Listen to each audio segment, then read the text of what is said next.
automatically. This means most families with 2 young children would receive a monthly payment of $600 starting in July. But we want to make sure that everybody who's eligible signs up. Hence, we've launched a website, childtaxcredit.gov, very easy to remember. And if anybody is not sure, maybe they haven't filed taxes because they're not required to, they can go there and learn if they're eligible for this incredible benefit. Second, today the United States, in coordination with our allies and partners in Canada, the European Union, and the United Kingdom, has taken a number of actions to impose costs on the Lukashenko regime in Belarus for a variety of egregious acts. Last month, we said we would develop a list of targeted actions against key members of the Lukashenko regime associated with ongoing abuses of human rights and corruption, the falsification of the 2020 election, and the forced diversion of the Ryanair flight. Today, we are following through and holding the regime accountable. So earlier today, the Department of State and the Department of Treasury designated 62 Belarusian individuals and 5 entities in response to continuing repression in Belarus. And importantly, we did this alongside our partners and allies, and with these coordinated actions on both sides of the Atlantic, we are demonstrating our deep and shared concern regarding the Lukashenko regime's activities. Finally, today, the Biden-Harris administration announced the distribution list for the remaining 55 million of the 80 million doses of America's own vaccine supply President Biden has pledged to send out globally and allocate by the end of June in service of ending the pandemic. Already, we have sent millions of doses to the world, including 2.5 million doses that arrived in Taiwan this weekend. And in addition to sharing doses from our vaccine's own vaccine supply, the Biden-Harris administration is committed to working with U.S. manufacturers to produce more vaccine doses to share with the world. And we've purchased, as we announced last week, the week before that, 500 million Pfizer doses to donate to 92 low and middle income countries and members of the African Union. In total, the G7 agreed to provide an additional more than 1 billion doses starting in the summer of 2020. With that, Alex, why don't you kick us off? Right. I have a few. The first is on that vaccine allocation. The president promised to distribute those 80 million by the end of the month, but he's obviously falling short of that goal.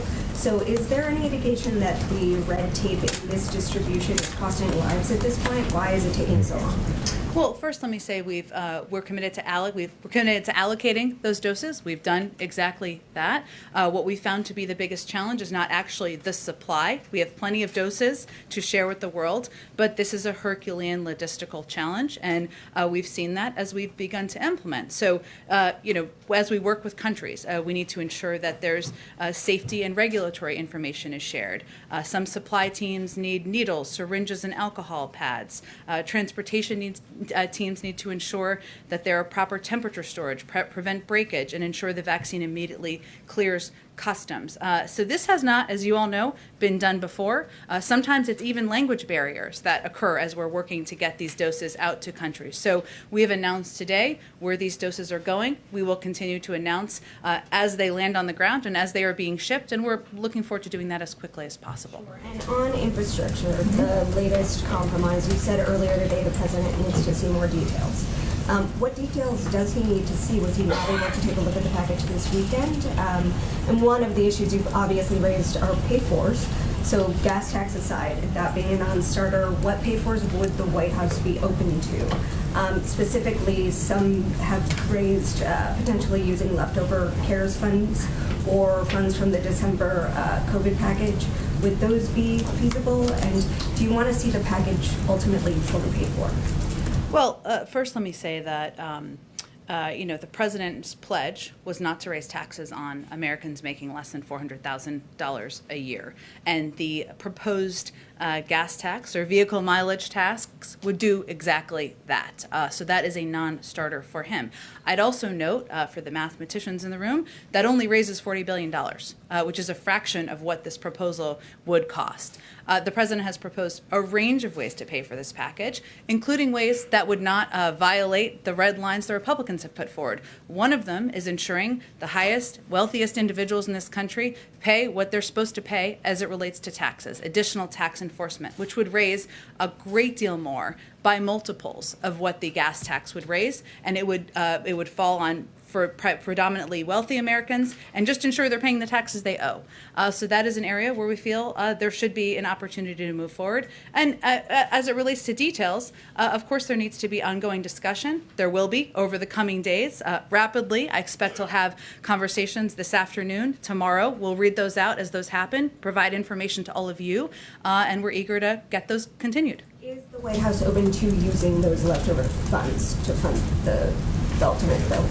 Well, one, there's minimal, very small amounts that would be left over, and many of those small amounts have already been allocated, or they are to help small businesses, help keep cops and firefighters on the beat. And so we feel the best proposal that does not violate the red lines that the Republicans have put forward would be tax enforcement and some other proposals the president's already put on the table. Lastly, on voting rights, obviously, there's going to be a show vote on S1 tomorrow that's going to fail. So I wanted to come back to President Biden pledging to do whatever he could. He said he'd use every sort of tool at his disposal to get the bill passed. What has he done to get that bill passed, considering this vote is going to fail? And since he has pledged that, is it time for him to start calling again for filibuster reform more loudly? That's a tool at his disposal he has not yet really pushed for. Well, first, let me just give you a sense of how we see this and how the president sees it. It's a step forward.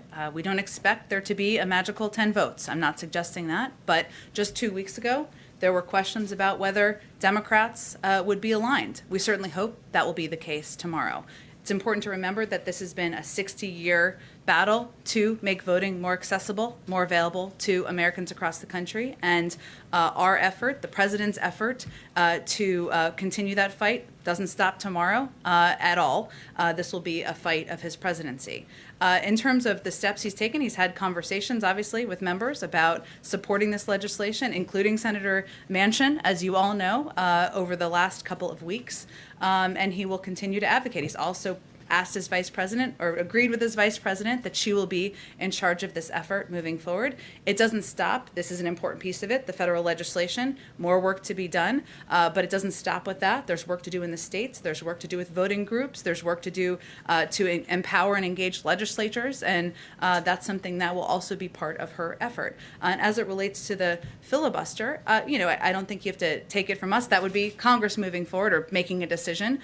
If the vote is unsuccessful tomorrow, we suspect it will prompt a new conversation about the path forward, and we'll see where that goes. Go ahead. Following up on infrastructure, Senator Portman said over the weekend that he thought that dropping the gas tax and this fee on electric vehicles could be something that they could do so long as the president puts forward ideas that do not include raising any taxes. Is that a potential compromise that seems feasible? Well, again, last I checked, the proposal the president put forward in his initial proposal that has been a part of this discussion to increase investment in tax enforcement, ensure that people who are the wealthiest are paying what they should be paying in taxes, which would raise a significantly larger amount than the gas tax. It does exactly that and should meet his bar. And to Alex's point, do you want this bill to be fully paid for? The president has proposed means of fully paying for this package, including the tax enforcement components. He thinks that's a responsible thing to do, and we'll continue to have discussions with members about how we can find a path forward. You mentioned continuing discussion. Should we expect another in-person meeting perhaps here at the White House this week? I suspect you can expect that, yes. Go ahead. Just going into this week, how does the president view his role in these negotiations? Is he the closer? Is he the facilitator? What's his approach this week to try and get this across the finish line? I feel like there's a baseball analogy here I won't really want to deliver on, so my husband thinks I'm cool, but I can't think of it. Look, I think the president, having served 36 years in the Senate, he's always going to be deeply involved. He's always going to roll up his sleeves and want to know every detail of what's being discussed, every detail of the proposal and package. As I noted in response to Mary's question, I suspect he'll have some members here over the next couple of days to have those discussions in person. So I don't know how I will leave it to all of you to characterize or give a label for that, but he's ready to roll up his sleeves. The door to the Oval Office is always open, and he'll be deeply involved and engaged in these negotiations over the coming days. And some progressives have made the ask that if you're going to move forward with this bipartisan package, moderate senators commit to them to supporting the reconciliation piece of this as well, the second track, if you will. Will the president also seek that commitment from the moderates if they do move forward on a bipartisan piece of legislation? Well, I would say that the president sees this as a process that is has multiple paths forward, and the reconciliation process, which is already underway, being led through the budget committees in Congress, is an important component of that. And a number of his priorities and his proposals that he's put forward are not a part of this negotiation or not a part of this discussion that's happening in a bipartisan manner. So he certainly would like to see that move forward, and he will make that case to others as well. And then just one last quick one. Does he support the Manchin language on the voting rights issue? Well, again, I think this is a compromise, and as that happens, as compromises happen, it means there's a lot that you like about it, and it may not be everything you love, but he certainly sees this as a step forward. And as Stacey Abrams said over the weekend, incremental steps forward in making voting rights more accessible, making voting more available is a good thing. And he certainly is appreciative of the efforts by Senator Manchin and others to continue to make progress on voting rights, which he feels is a huge priority. Go ahead. Some quick follow-ups on things that have already been discussed. Sure. First, on infrastructure, the meeting that would be taking place at the White House this week, do we have a day or people who would be attending on that yet? It's an excellent question. We will provide more details to you as soon as we have them, but I suspect it could be more than one engagement. Okay. And then on voting rights, there's been a lot of concerns expressed about whether it's the Manchin proposal, the two bills that have been already floating in Congress, that they actually don't address the key issues that are being faced right now, which is local election officials being removed, being taken, their power being taken away from them. Is the White House going to say anything about what more needs to be done to deal with those specific issues that are happening right now? Yeah, I think that's an important point to raise. Even if the voting rights bill was sailing across the finish line with support of every member of Congress, there would still be more to be done. And that's why the vice president is going to be leading this effort. You're right that some of that is protections for officials in states. Some of that is, frankly, pushing back on the more than 40 states where there's legislation moving forward that makes it more difficult for people to exercise a fundamental right, which is the right to vote. So, again, this is not the end of our effort. This is in some ways the beginning. And there is going to be more work done by the president, by the vice president, by the administration to expand access to voting rights. And then one more thing, just on the financial regulation meeting that's happening in the Oval Office today.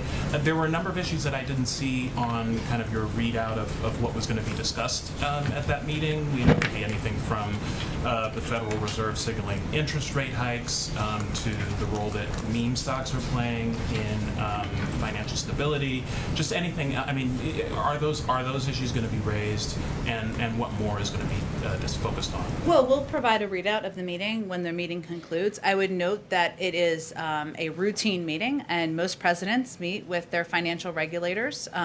There is, of course, a couple of items on the proactive agenda, and when it's concluded, we'll provide a readout, including the state of the country's financial institutions, work that they're all doing to promote financial stability, implementation updates around climate-related financial risk, agency actions on financial inclusion and access to credit. That's the proactive agenda. As you know, in these meetings, different topics come up, but this is, again, in our view, a standard and routine meeting where they'll discuss, the focus will really be on those topics. Are you expecting any decisions to come out of it? I think it's more of an update than it is a decision. Go ahead. Thanks, Jen. Back on infrastructure, aside from the gas tax, now that the president has had a chance to take a look at the bipartisan plan, what does he think of it? Well, I'd first say that the president is encouraged that Democrats and Republicans are continuing to discuss a path forward on rebuilding our roads, our railways, and our bridges. That's a positive sign. And this offer is nearly double what the Republican offer was just a few weeks ago. That's another positive sign in the right direction. He's somebody who cares about the details, wants to have a discussion now that he's back in the United States, and I expect he'll do that over the coming days. Also, stay closely in touch with Democratic leadership about the path forward, but certainly he's encouraged by the fact that the number has increased, the investments have increased, has some questions about the pay-fors, which I've noted, and has a red line about the gas tax and raising taxes on individuals making less than $400,000 a year. Is a $1 trillion plan big enough for him? Well, I don't think we see this as a one step. There is a reconciliation process that's ongoing, and that addresses and includes a number of the president's key priorities, including making pre-K universal for kids across the country, which would increase the likelihood of graduating by more than 50%, making community college more accessible. There's a lot of investments and proposals the president has put forward because he thinks they're important for our economy, for the American workforce, for our competitiveness, and a lot of those will be included in a budget process that's already moving forward. So even if this plan doesn't end up being as big as he would like it to be, he believes there are other ways to get those policies enacted? There are a lot of vehicles to move his bold ideas forward. On Medicare, does the president support Bernie Sanders' proposal to include dental and vision in Medicare? It's a great question. I actually haven't talked to him about this, so I don't want to speak out of turn. Let me do that, and we can get you all an answer on And that. then finally, can you describe what safeguards the administration has in place to make sure that the children of top officials don't get preferential treatment in hiring? Sure. Well, let me say first that we have the highest ethical standards of any administration in history. A number of ethics officials have conveyed that, and we're proud of that. We have also staffed up at an unprecedented pace, and this is the most diverse administration in American history. So we certainly expect that everyone will abide by those high ethics standards. That applies in how we operate. It also applies in how hiring is done. Please. Go ahead. With the president back from his trip, with the kind of progress you've talked about that he sees on infrastructure, is he seeing this as an inflection point in terms of urgency? Is his mindset at all different after being rather patient in his approach with outreach? How would you describe where his head is right now concerning how quickly something can get done? Because there are a lot of people who are feeling like it's taking too long and that perhaps he has to have a more active central public role. Well, I'd first say that having lived through a lot of legislative battles himself, he knows that sometimes they take some time. The sausage making takes some time. But to your point, he does not feel the time is unlimited. And he would like, it is not weeks in his view in terms of moving forward and seeing if there's a bipartisan path forward. So that is why he's eager to have these meetings and discussions over the coming days in the White House and see what it looks like, see if we can address some of the questions he has about this proposal, and certainly he'd like to move forward sooner rather than later. And on Iran, the newly elected president has indicated that he does not wish to meet with President Biden or to engage on the components of the JCPOA. What is the president's view on that? Well, we don't currently have diplomatic relations with Iran or any plans to meet with at the leader level, so it's unclear that anything has actually changed on that front. I will say that the president's view and our view is that the decision maker here is the supreme leader. That was the case before the election, is the case today, will be the case probably moving forward. The Iran nuclear negotiating teams just finished their 6 rounds of talks. They have not yet announced the 7th round, but as is typical, they're back consulting with capitals, and we're looking forward to seeing where that goes moving forward. Go ahead, Peter. Thank you, Jen. On COVID-19 origins, Jake Sullivan said this week that if China does not let investigators probing the COVID origins in, they're going to face isolation in the international community. So what is an example of something that the White House thinks China would care about being isolated from?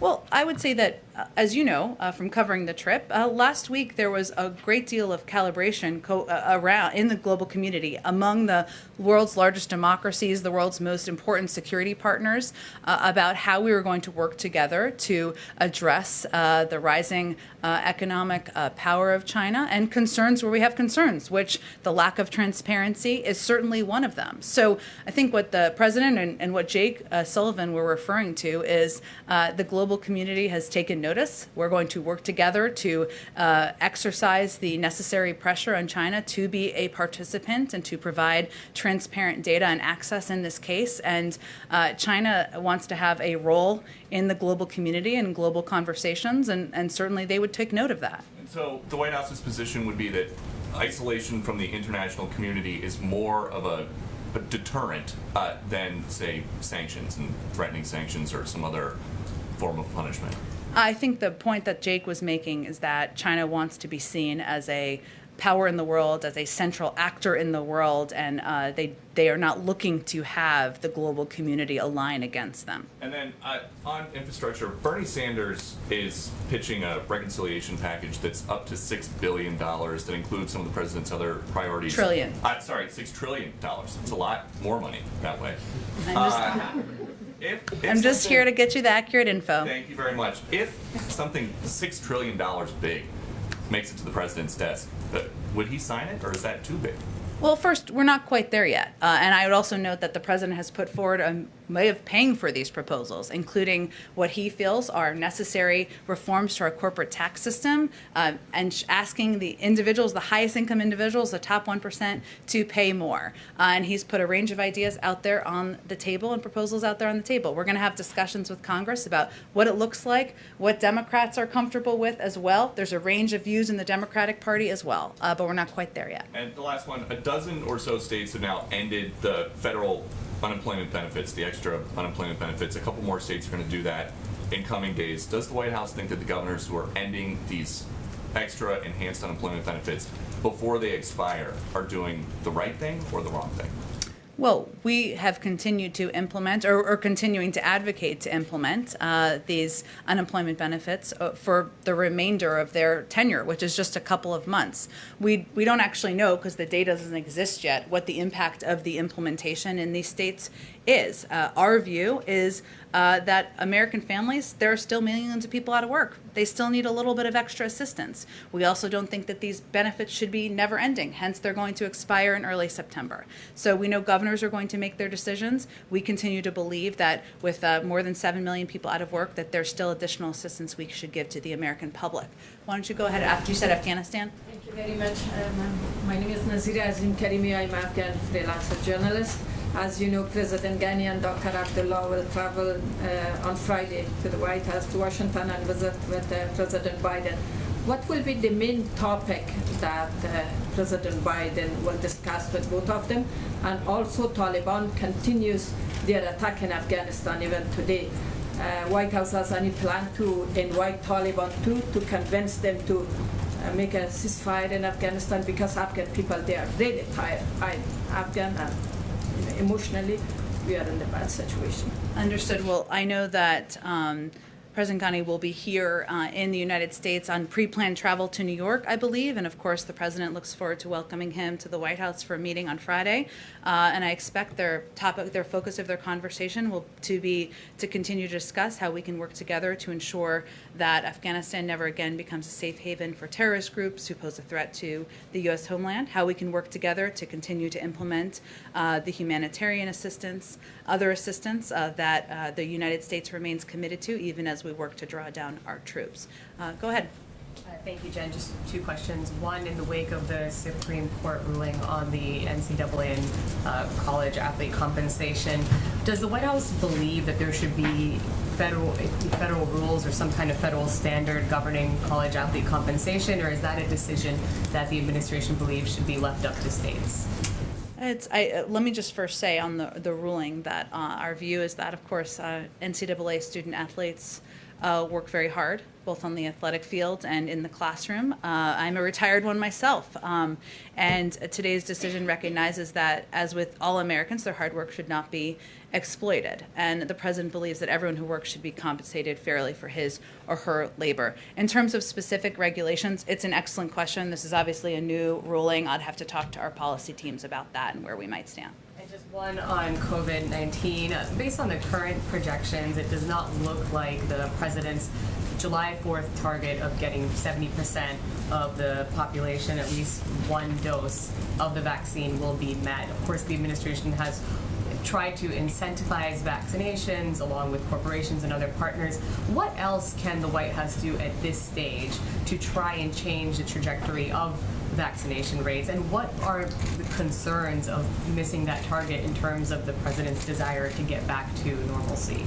Well, first, let me say we've made tremendous progress in our vaccination efforts to date, and the ultimate goal has been to get America back to normal, as you said. And we're looking forward to doing that even here at the White House. As you know, we've invited over 1,000 essential workers and military families to join the president on the South Lawn, and many more with fireworks on the Mall.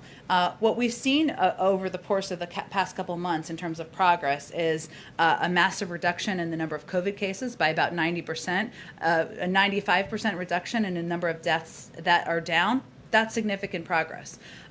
We set this bold, ambitious goal because we wanted to continue to make progress, and we're doing exactly that. We've seen 16 states meet it. What we've seen as we've dug into the data is that there is a big gap between individuals 25 and over and 18 to 25. 18 to under 25.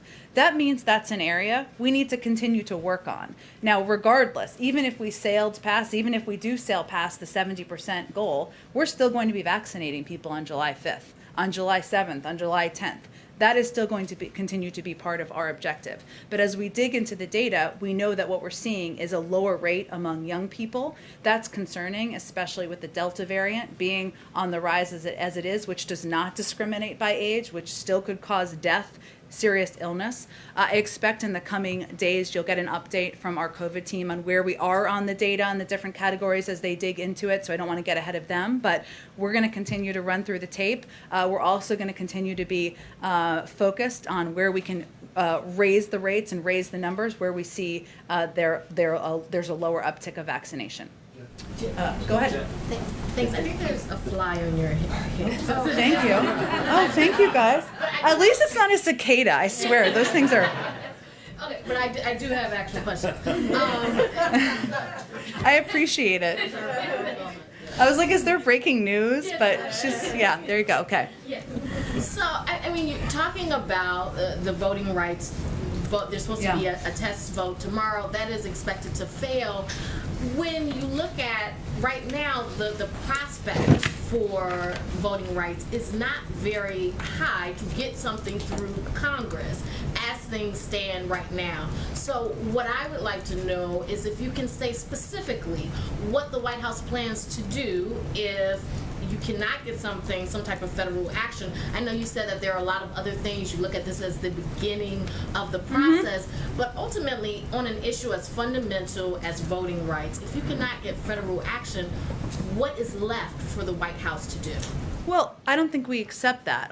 The point I'm making is that it's also state action. It's also, frankly, action that's been happening from the Department of Justice, including increased funding and increased implementation across the country, which is something that the President and the Attorney General have both emphasized as a priority, and we've made some specific announcements about. So, look, I think as we look to tomorrow, what's clear and what we're measuring, I think, is the Democratic Party united? We weren't as of a couple of weeks ago. That's a step forward. If and when, and as I will acknowledge, we don't expect there to be a magical 10 or more Republican votes. They've been clear, the Republican Party and Republicans in the Senate. They do not want to make it easier to vote. They do not want to make it more accessible for Americans to vote. Well, where do we go from there? That is a conversation we're going to have with leaders in Congress, with Democrats, with a range of members who also want to see advances on voting rights. And I expect the President will engage with Senator Schumer and others on the path forward. When you talk about a conversation, that means a conversation on the filibuster, I would think, because like you said, there's not the 10 votes in the Senate. And that being the case, what do you expect that conversation to look like? Are you having conversations with Senator Manchin and others about possibly making changes to the filibuster, at least when it comes to voting rights, if anything is going to get done in Congress? Well, first, I would say the President has spoken to his support for a talking filibuster in the past, and at times other members have as well. It requires 50 Democrats to support changes in the filibuster rules. I will allow you all to do your vote counting of where things stand there. I suspect it's not just one or two individuals who are opposed to that. I will note, though, as I said earlier, that if the vote is unsuccessful, we suspect that may change the conversation on the Hill. We will see. But I'm not going to get ahead of where things are. There's going to be a vote tomorrow. Democrats, we suspect and hope, will be united in making voting more accessible for people across the country, making sure we're advocating for it as a fundamental right. This is an opportunity for Republicans to stand up and do the same. Shouldn't be a partisan issue. Go ahead. Oh, thank you, Jen. I have two topics for you. Yeah. The first, I wanted to ask you about crime. I wanted to understand, is there a concern at the White House that there could be an increase in crime this summer with the pandemic lifting? And is that concern the reason that the president is going to weigh in this week? No, the reason is that there's been actually a rise in crime over the last 5 years, but really the last 18 months. And so it's an opportunity for the president to speak to what he's going to do to help address that. And as we've seen around the country, it is a concern of many Americans, Republicans, but also Democrats too, not necessarily through a partisan lens. It was something that President felt it was appropriate to speak to and tell the American people what he's doing to help address. Would he be approaching this a little differently than he did perhaps in '94 when there was another crime wave that Democrats responded to? I mean, can you talk to how his approach might change? Well, I'm not going to get ahead of his comments or remarks later this week, but it is an area where the president feels a great deal of the crime we're seeing as a result of gun violence.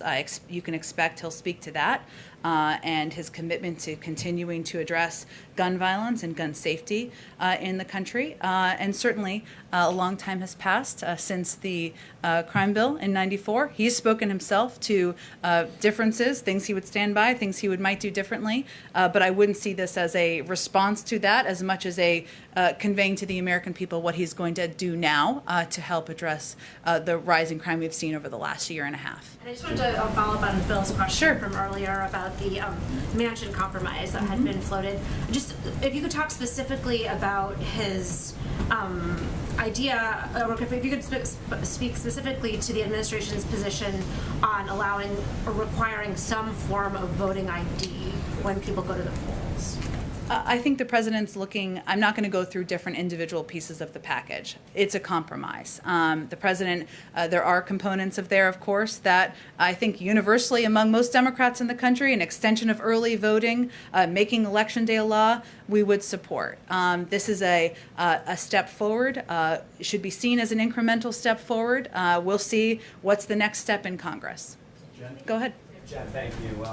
Quick one on immigration and then another topic. There's been reports, Axios is reporting that the White House is eyeing the end of July for potential timeline to lift Title 42 at the border. CDC is also referring to White House on this. Does the White House see that as a realistic timeline for potentially lifting Title 42? Would we be at a place where vaccines are continuing to be distributed and it would be safe enough to lift that policy? Well, I don't have any new policy to announce when it comes to Title 42. There's been no change. We're not, of course, going to get ahead of the CDC decision, the process involved in that, which you just touched on a lot of those components, but we would let them pursue that process. Would the White House prefer to allow the outcome of that policy be dictated by the current litigation that the ACLU is pursuing, or would the administration unilaterally make a decision on that policy? There's a policy process that's ongoing that's unrelated to the litigation. And then in terms of the president's trip later on this week to North Carolina, the White House, the administration said early on that when it came to vaccine hesitancy, a big part of the strategy was relying on local physicians, local governments as well to kind of take that on. There's the vice president took a trip recently, and the first lady's taking a trip, now the president taking a trip. Does this mark kind of a shift in strategy when it comes to combating vaccine hesitancy? And when it comes to that specific demographic you described, younger people, what really do you do to convince those people to take vaccines at that point?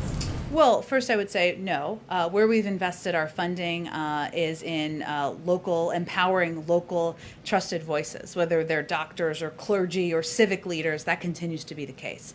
At the same time, of course, the president and the vice president of the United States should be out there advocating for the impact, the efficacy of the vaccine and the impact. And as a part of our month of action here, a month-long campaign, it's absolutely appropriate for them to do that, in our view. As it relates to young people, I think we'll use some of the same tactics we've deployed with a range of communities, right? Which is trusted voices, which is ensuring, if a college roommate or a former college classmate got the vaccine and now can go out and feel safe going out to restaurants and concerts, that's pretty effective. Maybe even more so than the President of the United States appearing in their local newspaper. That will continue to be an area we invest. We've also continued to make it as accessible as humanly possible. That's something we can do from the federal government. We've seen that as a barrier in the past. We've made progress. We've seen that as a barrier. We'll continue to do that as it relates to young people. We're also incentivizing. Yeah. Sorry about that. Oh, it's okay. Two questions. So, okay, two questions. The first on governors and governors' races across the country. You have a number of governors and candidates for governor who are becoming more and more explicitly anti-government in their rhetoric and rejecting the legitimacy of either the president or the federal government in general in areas that are undoubtedly the federal government's province, such as a Texas gubernatorial candidate saying he would close the borders. You have a guy in Idaho running for governor who has actually taken up arms against federal agents. Is the administration concerned that actual violent extremists and people espousing secessionist rhetoric are finding a home in Republican primaries and could actually be elected to office? And then I have a second question. Well, I'm not going to label people domestic violent extremists officially from here. I think we have certainly seen problematic rhetoric, followers of QAnon and conspiracy theories who don't just run but are elected to office. So there's already a record of that. We'll continue to speak out against that, but our strategy at this point is continue to advocate for how government can work for the American people, remind people across the country that this president is going to govern for all Americans, not just one from one wing of a party or the other, and that hopefully the effectiveness of that is something that can help us play a constructive role. And then a related follow-up. President Biden's predecessor is going to return to his campaign-style rallies in Ohio this coming weekend.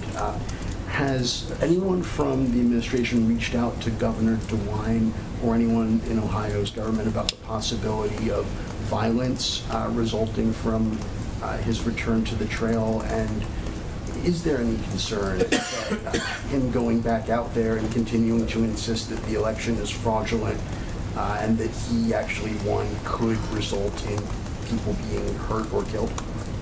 Obviously, we take the rhetoric of the former guy, as we like to say, quite seriously, as everyone should. But I don't have any readouts or calls with Governor DeWine. I will see if there's anything from our Homeland Security team to read out. Go ahead. Thank you. You mentioned that supply, going back to the vaccine announcement, was was not the constraint, it was logistics. Yeah. On June 4th, Gail Smith said that they expected the balance of the 80 million, this 55 million, to come from the AstraZeneca shots. Those are obviously still under review. Should we infer from your comment that you now expect those 55 million to be from Pfizer, Moderna, or Johnson & Johnson? We've always had a range of options as we are contingency planners here, and we have plenty of supply to deliver on the 80 million doses. As you noted, or as you alluded to my answer previously, our biggest challenge is logistics, is the fact that there's not a playbook for this, and there are challenges as it relates to getting these doses out to every country. Certainly, obviously, once if the FDA approves us sending these AstraZeneca doses overseas, that would be a part of it, but until then it wouldn't be, of course. Do you have an estimate then on how many doses will be sent this month? Of course, President Biden's pledge initially was that 80 million would be sent this month, and now they'll be allocated instead of sent. I don't have an update on that. It's a great question. I know the COVID team is doing a briefing tomorrow, but I will see if there's more we can get back to you on today. I know you will be. One more a loyal attendee. And going for the meeting this afternoon, one subject I wonder if it'll come up is cryptocurrency. Is that something the president is seeking the advice of? The agenda is exactly what I outlined earlier, and we will provide a readout once the meeting concludes about the topics discussed. Meeting with Jay Powell, does he have confidence in the job Jay Powell is doing? Does he have any particular message for Powell in particular? The president's view is this is a routine meeting with financial regulators to get an update on management of the economy and making credit accessible to people across the country. Go ahead. Just want to drill down, Jen, on the White House position on a vehicle mileage tax for electric vehicles. Can you explain the White House's position and why you'd be opposed to, essentially, wouldn't it level set because people who fill up their cars with gasoline pay into the Highway Trust Fund with the 18.3 cent per gallon excise tax? People who drive electric vehicles, drive on the same roads, they don't pay that tax. Why not? Well, first I would say the president wants to grow the electric vehicle industry, wants more people to buy electric vehicles, wants to make them accessible to people across the country. That will help our climate, help create jobs in that industry as well. And his view is that there are plenty of ways to pay for these proposals, plenty of ways that will not leave the burden on any individuals across the country making less than $400,000 a year. That's the choice, and he feels we should have the burden on the wealthiest Americans as opposed to any other Americans. What's the long-term structural impact then on the Highway Trust Fund if, as you hope, more Americans drive electric vehicles, fewer people fill up their cars with gasoline? How do you sustain that if fewer people are paying that excise tax over time? I suspect Secretary Pete has thought about this. I'm happy to talk to him about it over the long term. But again, the purpose of this proposal is to move to electric vehicles as an industry where people are driving electric vehicles, making our climate healthier, but also creating jobs in this industry that he feels is an industry of the future. Go ahead. Thank you. The president has been criticized for giving Putin a list of 16 critical infrastructure targets that's considered off limits to cyber attacks. How did that idea come about? And why not tell Putin that everything inside of the United States is off limits? Well, first, I don't think it required the president providing a list for President Putin or Russia to determine what is critical infrastructure in the United States. I know that has been part of the conspiracy response to his proposal. The president was being clear. These are areas where we will be watching and we will reserve the option of consequences. That was the message he was sending during that meeting, and it's why he put forward those specific examples. Why didn't he give Putin a list of targets inside of Russia that the United States would target if another cyber attack does take place in the United States? Because we don't preview our punches. Go ahead. One last question. Go ahead. One last question. Oh, go. One last question. Sure. Does the president believe that a 15-week-old unborn baby is a human being? Are you asking me if the president supports a woman's right to choose? He does. Go ahead. Jen, another question actually on the summit last week with Putin. A State Department official after the summit said that the Havana syndrome, these anomalous health incidents among U.S. personnel, had come up. It was referenced. Who referenced it to who? I don't have any more specifics from that meeting to read out for you. Why would the topic come up if there is no confidence in this building or with intelligence agencies as to the perpetrator? I just don't. We have not attributed, as you know. I don't have anything more specifically on this topic from the meeting. White House reaction on the Supreme Court decision to Fulton versus City of Philadelphia. Does the White House have a reaction on that? Yes. Case? I think we have issued a reaction to it. I don't have anything more to it. Go ahead. I think we got to move on. Go ahead go ahead right there. Yep. Go ahead. Right. Go ahead. I wanted to follow up on the Geneva summit. If I okay. Sure. What specific steps the administration is taking now to implement understandings reached by President Biden and President Putin in Geneva? I'm especially interested, as you probably understand, in the potential dialogue on cyber and the strategic stability. Should we expect in-person interagency meetings on that, or are we talking about something online? Any idea about that? Sure. So first, let me say the president did accomplish exactly what he wanted to accomplish in Geneva, which is identifying areas where the United States and Russia could work together in our mutual interests. We launched these strategic stability talks. Part of their discussion was the fact that there will need to be a lot of follow-up on a level that is below the two leaders, so that some of that could be at the Secretary of State, some of that will be underneath that, and those discussions will be happening or beginning in the weeks ahead. But that was the agreement between them, that there would be follow-up from their teams. I don't have any more specific update. I expect you would get those updates from the State Department and others. Go ahead. Go ahead, but actually, this woman right in front of you, I was trying to point to her, and then I'll go to you next. Go ahead. Oh, no, right behind you. Go ahead. Oh, right here in the, did you have a question right there in the polka dot shirt? Yeah, I did. Go ahead. Okay.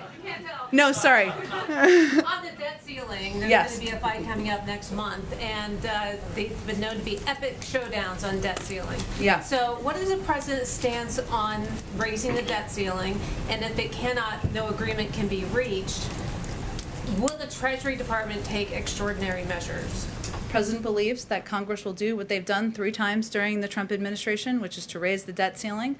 We know that that will be a central focus and discussion, probably even in here, come the fall. But he expects they will do what they've done 3 times over the last. Go ahead. Thank you, Jen. The president said repeatedly on the campaign trail that he opposes defunding the police. He's addressing rising crime across the country on Wednesday, and you mentioned this. What is the president's message to some mayors who are considering reducing police budgets or already have reduced police budgets? Well, I would say first in the president's implementation of the ARP, part of the funding that goes to local and state authorities is to ensure that there are police that are kept on the beat. Obviously, state and local authorities are going to determine how they spend that money, but certainly he included that funding because he feels it's important to communities across the country. One more. Yeah. So I was wondering if you could tell us about the president's reaction. Some Senate Republicans are delaying confirmation of his OPM nominee over fears that if confirmed, she would incorporate what they see as detrimental critical race theory into federal directives. What is the White House's response to that delay? The president believes that this is a qualified nominee, one the Senate should move forward expeditiously so that we can ensure we have a full team in place across the government to continue to work with Democrats and Republicans in Congress. Go ahead, Nadi.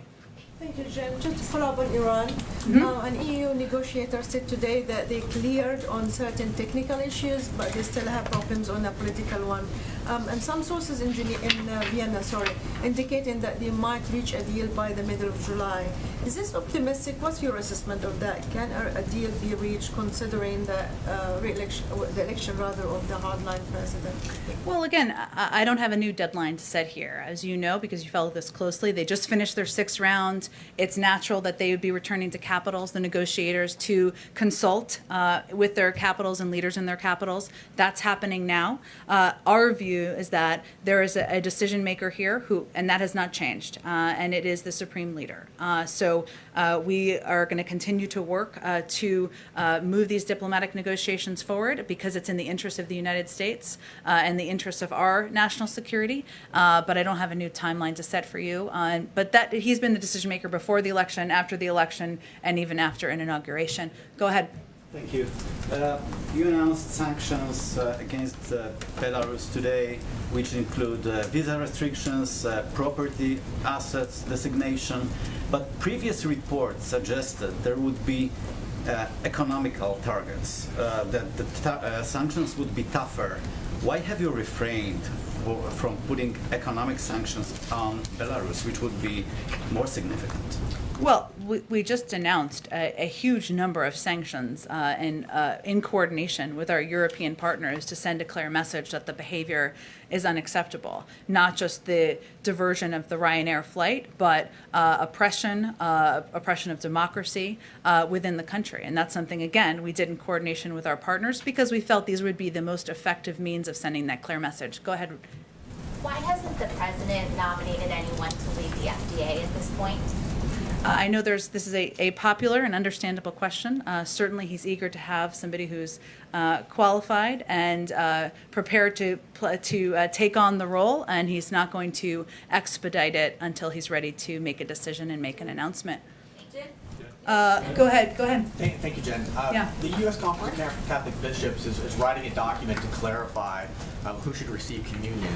And this is targeted at politicians, people who have a high public profile. What's the president's reaction to this? Well, Joe Biden is a strong man of faith, and as he noted just a couple of days ago, it's personal.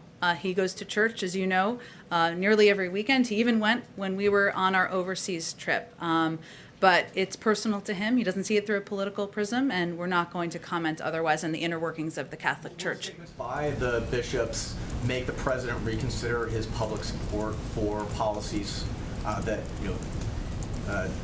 increase access to abortion or allow access to abortion in the United States? Again, the president's faith is personal. It's something that has helped guide him through some challenging moments in his life, and that's how many Americans see their faith as well, not through a political prism. So I would suspect he will continue to attend church as he has for many, many years. Go ahead, Jonathan. Go ahead. I think we're going to move on to the next question because I've just answered that, and it's personal. Go ahead. Thank you. There's a gubernatorial election in New Jersey. Governor Murphy's running for re-election. He endorsed the president last time, raised money for him. Is the president going to help Governor Murphy win re-election this fall? Well, certainly he'd be eager to see him win re-election, of course, and continue to be an important partner in the state of New Jersey as we work to continue to address the pandemic, get people back to work. In terms of what his specific political plans are, I don't have anything to preview for you at this point in time. Go ahead. Jen, one more question about Iran. On Ibrahim Raisi, the new president-elect, he has said that he's accusing the U.S. of breaking promises, saying, quote, based on the nuclear deal, you were obligated to lift the sanctions and you did not fulfill your commitment. What does the president have to say about that? And then secondly, he's under U.S. sanctions for the 1988 political prisoner executions. So how do you deal with him? Well, first let me say that the new president will, of course, be held accountable for violations of human rights on his watch going forward. We strongly urge the Iranian government, regardless of who is in power, to release political prisoners, improve respect for human rights and fundamental freedoms for all Iranians. Again, I would note, and let me just say on the sanctions piece, that as we're in these discussions, in the middle of these discussions, after the 6th round, the precise nature and sequence of the sanctions-related steps the United States would need to take to achieve a mutual return to compliance with the JCPOA is a subject of the talks and of the discussions. And we certainly understand, as we've seen in past rounds of these negotiations, that there will be a range of rhetoric to address political needs at home. We understand that. But our focus remains on these negotiations that we look forward to continuing to participate in. Go ahead. Thanks so much. So even if you manage to reach a nuclear deal or deal with the Iranians on nuclear deal reentry, Republicans in Congress could force a vote to block sanctions relief. Four Senate Democrats who are still in office, including Majority Leader Schumer, voted against the original deal when it was negotiated.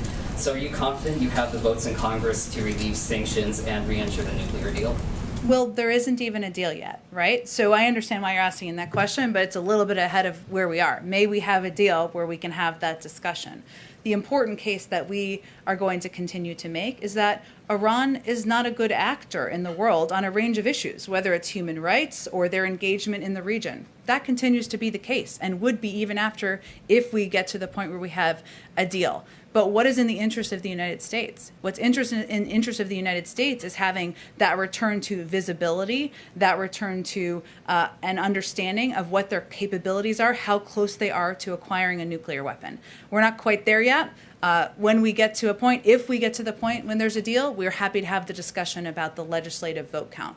Go ahead. Thank you, Jane. I thought you didn't take my question. No, go ahead. Thank you so much. President Biden recently announced that the U.S. will provide corona vaccine to North Korea. Do you know how many doses and what kind of vaccine are we going to provide to North Korea?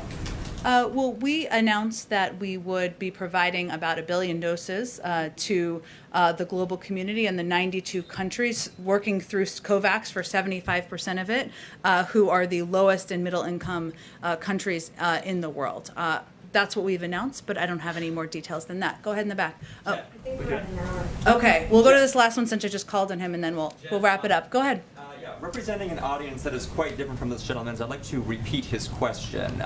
The U.S. Supreme Court decision in the city of Philadelphia v. Fulton, you said that the White House issued a reaction to that. I don't believe that is the case. Was the president briefed on that decision? I thought we had. If not, I will get that to you and to this gentleman over here. Thanks, everyone, so much. We'll do this again tomorrow. Okay. Thank you.